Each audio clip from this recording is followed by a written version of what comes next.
السلام عليكم اخواننا بقضيه اخونا ابو رعد على الشكل التالي عشان ما يسمعوا روايات كثيره. انا كنت مع ابو رعد، نزلت ابو رعد عند الفرع تبع الشرطه العسكريه بعفريت لحتى ابو رعد يتكلم باثنين اجوا من الغوطه، من اخوان الغوطه، وفي اخواننا بامنيه الغوطه بامنيه الجيش الاسلامي بيعرفوا هذا الامر.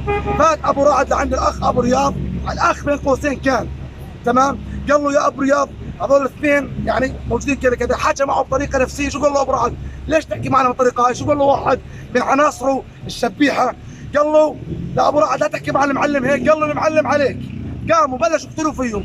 اجاني خبر من احد الاخوه من الشرطه العسكريه، لانه احنا إنه اخوه من الشرطه العسكريه، اولاد عالم وناس بنحبه وبيحترمونا.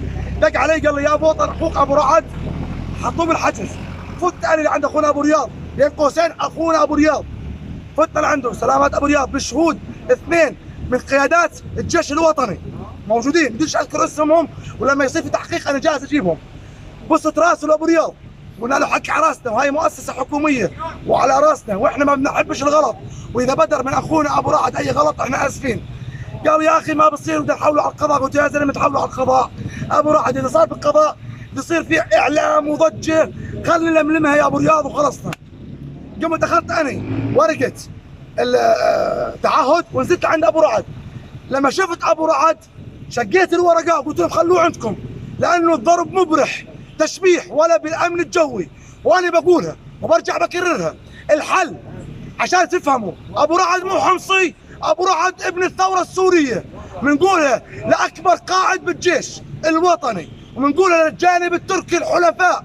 عزل ابو رياض مطلبنا واحد، ومحاسبه الست عناصر مرافقته لابو رياض هاي ثانيا. ثالثا تعويض جسدي ومعنوي ومادي لاخونا ابو رعد، ورد اعتبار من جميع قاده الجيش الوطني.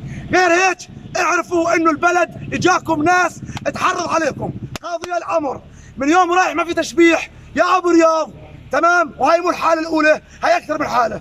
والسلام عليكم.